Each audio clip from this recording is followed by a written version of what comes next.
love January. It sets the tone for a myriad of possibilities. I've been vegan 3 years, and here's everything you need to know from scratch. Tonight I'm going to be answering some of your questions, concerns, and share my experience being vegan.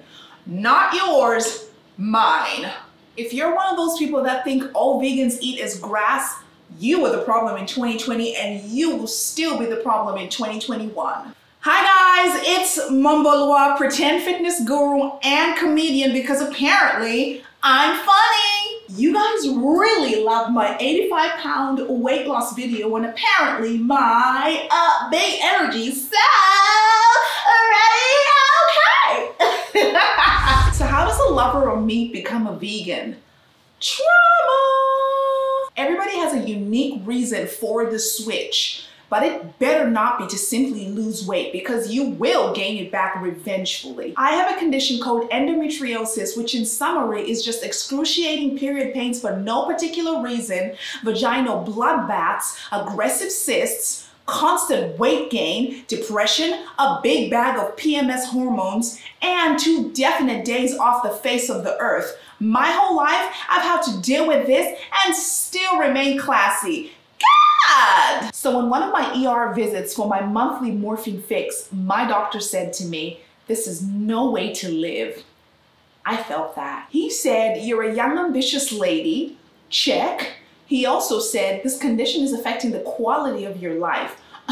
Also check. He also said, "The way I see it, you could either get a hysterectomy, try Orlissa, a drug that causes early menopause, or you could try the least popular option on the table, become a vegan." I said, hysterectomy? Give me the damn vegan recipes and a PETA business card. Where do I sign up? I've had 2 laparoscopic surgeries to remove torsion cysts off my left ovary. The last one nearly took me out. This thing was hanging on my peanut-sized left ovary. Imagine the improper fraction of it all. It's all fun and games until one day the choice of becoming a mom is completely taken away from you. Anyway, I'm riding on this right ovary into my 30s, or it's rich auntie vibes all a day.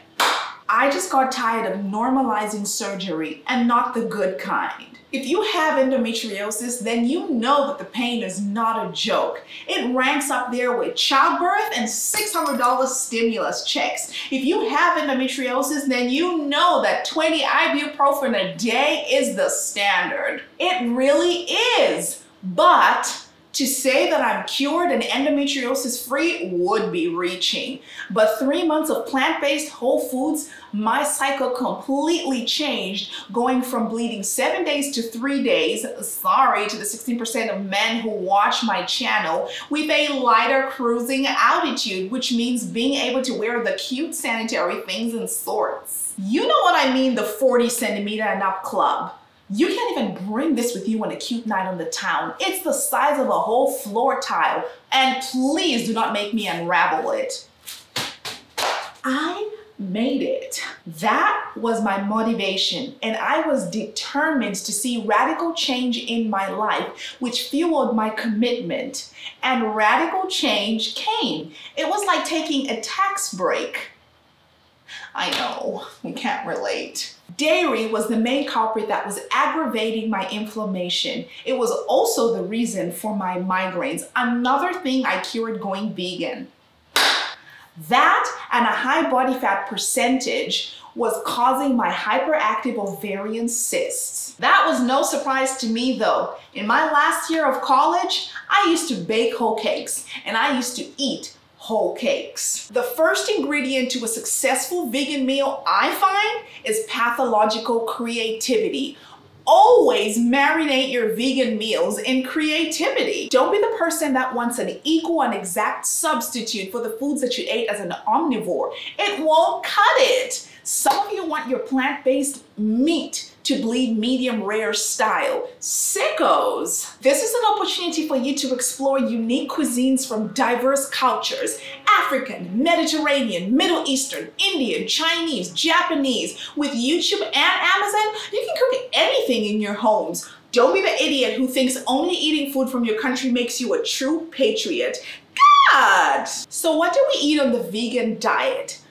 Everything that doesn't contain animals or byproducts of animals. It doesn't mean prancing around in the Whole Foods in your Lululemons bagging nothing but snacks. I started off by creating a list of plant-based whole foods that I would eat regardless of whether I was vegan or not, because I enjoyed them. You are going to need them. As a self-proclaimed strategist, it works. I can't specifically tell you what to eat because obviously we have different palates and preferences, but the good sis was tired and unhappy and I had to make radical change in my life. But if you care to know, I live for my sweet potatoes, avocados, mushrooms, beans, berries, wholesome veggies, and all kinds of superfoods. When I have cravings, plant-based meat and cheeses, and we can all discuss this another day. I do have one weakness though: potato salad. But thank God for vegan mayonnaise. I've created my own staple foods. Until this day, they remain the base for my nutrition. I mean, it was hard in the beginning. I was literally dragging myself into the kitchen the first 2 weeks. The first changes I noticed were subtle, like I began to feel lighter. Rolling out of bed is going to be a breeze. Slightly looser clothing, barely. The illusion of a six-pack and all that other stuff that you think and feel in your mind that nobody catches on to yet, but you are going to be intrinsically motivated. At this point in your journey, it's frustrating because all it will feel like is rice and gravy all day. Then your palate changes and your dead taste buds are reborn. This is the part where you become too good for everybody at the table. I'll have the Peruvian quinoa, whipped avocado, and sweet potato timbale. No wonder nobody likes us. There was a time when you asked for vegan options in a restaurant where only steamed vegetables, french fries, or a dry salad without salad dressing were the only options. Not anymore. To an omnivore, a tomato is only but a tomato. But to a vegan, a tomato is a tomato. Everything changes. Basic eggplant becomes aubergine because now it takes centerpiece at the table. You can also make sauces and stews with your walnuts. Close your eyes, stand on one leg, tilt your head to the side, and I swear it tastes like beef. Seriously, eggplant is the superfood to add to your repertoire. And on date night and other promiscuous occasions, I've gotcha. Throw some edible flowers around, always have some vegan balsamic vinegar glaze on hand, also some saffron, truffle oil, a little paprika, and some Himalayan salt. Gourmet! Speaking of dating a vegan, the dynamics of romantic relationships or families with at least one vegan are a social experiment, to say the very least. They will join you eventually, they just don't know it yet. Just be the kind of partner that's able to cook both kinds of foods because most of them are just truly flexitarian at heart. Here are things I've learned to take seriously. Do not ever skip on vitamin B12, iron, calcium, vitamin D, vegan omega-3 fatty acids. The beef was in my head, goddamn. 9 amino acids, all 9 of them. Collagen including EPA and DHA, and protein. A lack of these essentials will leave you cuckoo and anemic.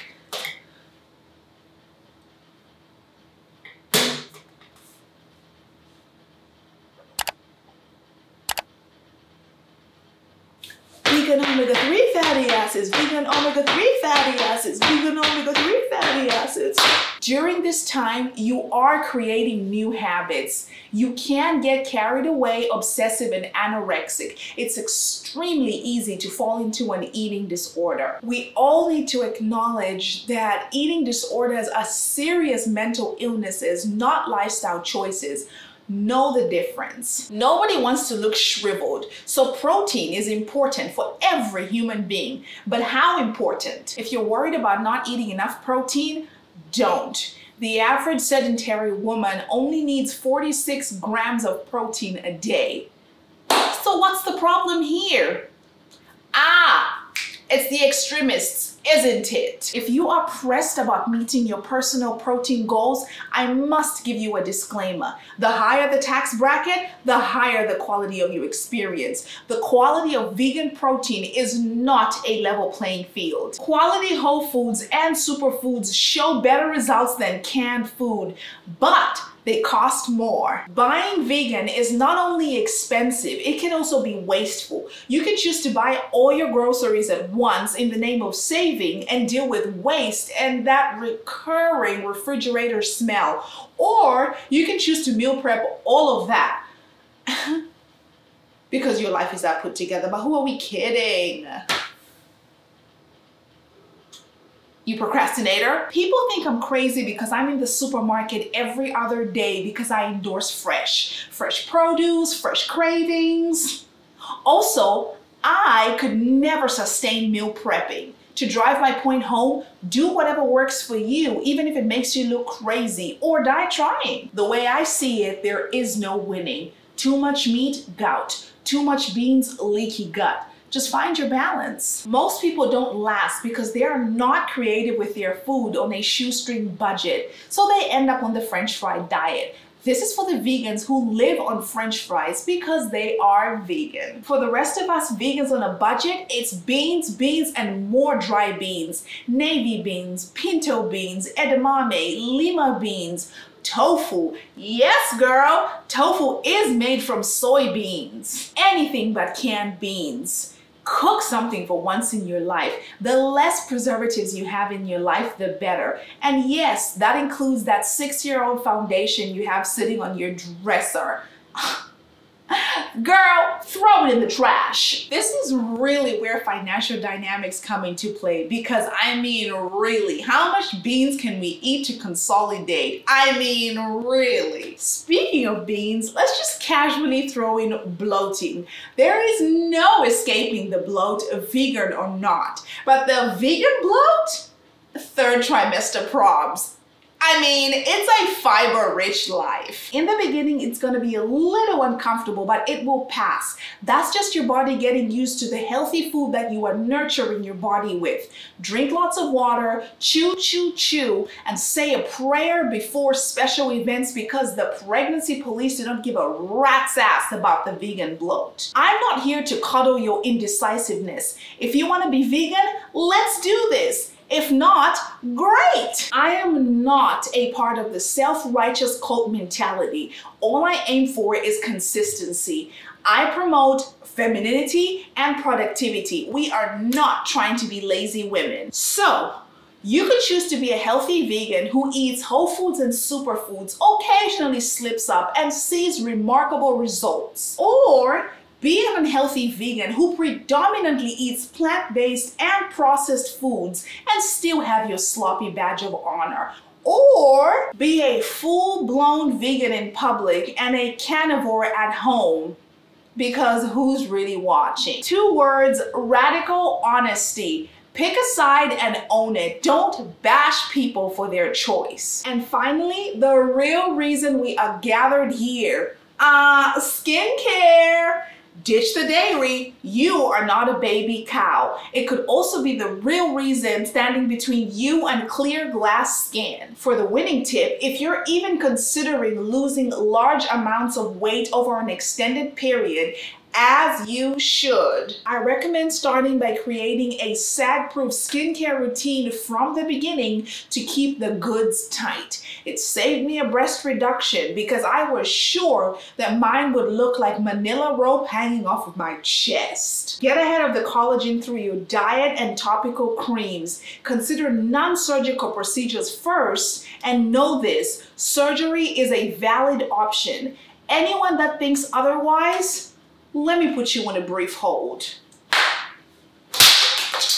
There is no escaping working out. Resistance training builds muscle and defines the body's natural curves. People who have been successful with their weight loss, regardless of what measures they took, know that you have to have a reason beyond worldly desires to lose it. I don't mean meaningless, vindictive, toxic, revenge body strategies. I'm talking radical transformation. It's supposed to be bigger than you to change change you. You have to feel pain. I know I did. I fell flat on my face and I could see my obese misfortune coming. As a seasoned vegan, now in the upper echelon of the society, please do not be afraid of pain. Pain is a great teacher. Pain teaches you humility and you really become humble about stuffing your face. The more body weight you let go of, the more pain you heal through. The more we heal, the more we're able to reflect on why we reach for the foods we shouldn't, emotion-free and more intuitively. Reflect. Pain will change you and how you approach the decisions you make about yourself. Honestly, it's rewarding. The million-dollar question, will I be a vegan forever? I say, why the hasty decision making? Life's good, skin's glowing, I've been eating vegan groceries, tested negative for the virus, hand me a cup of herbal tea, and my energy is unmatched. My body is loving me. I'm loving my body. A love returned in full. Mutual redundancy. Just always remember to listen to your body. It will let you know when things are spiraling out of control. Every day, wake up and negotiate with your weaknesses and defend your strengths gracefully. Trauma can benefit an individual, case in point. I know I threw a lot of information at you, but if there's anything being vegan has taught me, it's self-discipline. The discipline to not eat meat gave me the discipline to not center my day around food, which subsequently gave me the discipline to focus on other things, which in turn made me more productive. My only fitness goal for 2021 is compassion for myself. What stage are you at in your journey? What are you struggling with? Let's gather in the comments section down below and leave no details out. I will be seeing you and hopefully the rest of your family this time in my next video.